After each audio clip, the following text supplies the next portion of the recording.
Nasib jaksa kini jadi ODGJ, harta dikuras istri siri, nafkahi 1 miliar rupiah per bulan, malah ditinggal minggat.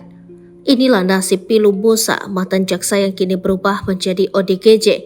Musa diketahui sempat memiliki karir mentereng sebagai kepala seksi tindak pidana khusus. Namun siapa sangka karir Musa hancur gara-gara kelakuan istri sirinya. Setelah menguras seluruh harta Musa, kini sang istri siri diketahui minggat ke Bali. Sementara itu nasib Musa malah memprihatinkan lantaran menjadi seorang ODGJ. Cerita Musa, ODGJ mantan yang punya jabatan tinggi tersebut dibagikan oleh kanal YouTube Cepden. Di situ Musa mengobrol dengan Cepden perihal masa lalunya sebelum menjadi ODGJ. Ternyata dulunya Musa merupakan seorang jaksa. Tak hanya itu, Musa juga memiliki pangkat tinggi di kantornya yakni sebagai kepala seksi tindak pidana khusus. Namun semua itu kandas dan kini dirinya menjadi ODGJ karena seorang wanita. Dari obrolan Cepden dan Musa, dirinya dulu memiliki hubungan dengan seorang wanita. Saat ditanya mengenai gajinya dulu, Musa mengatakan ia mendapatkan gaji 11 juta rupiah per bulan.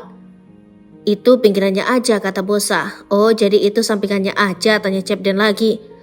Rencananya 100 juta rupiah tapi salah pilih ibu rumah tangga, tambah Musa.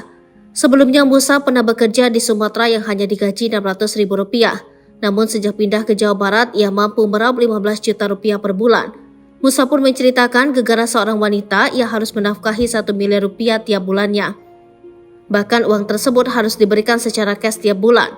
Namun wanita tersebut kabur, disebut-sebut kini berada di Bali. Musa pun mengaku ia salah langkah yang kini membuatnya harus menanggung nasib. Musa mengaku trauma dan takut melihat wanita tersebut. Ia menceritakan pernah melihat wanita tersebut mengendarai sebuah mobil di jalan. Melalui obrolan Musa dan Cepden diketahui jika wanita tersebut merupakan istri siri dari Musa. Keduanya menikah diam-diam dan belum sah diakui negara. Bahkan istri siri Musa tersebut pernah mengajukan gugatan namun ditolak oleh negara. Musa pun mengaku sebelumnya dirinya juga telah beristri dan memiliki 5 anak dari istri pertama. Namun habis-habisan seusai menikahi istri kedua.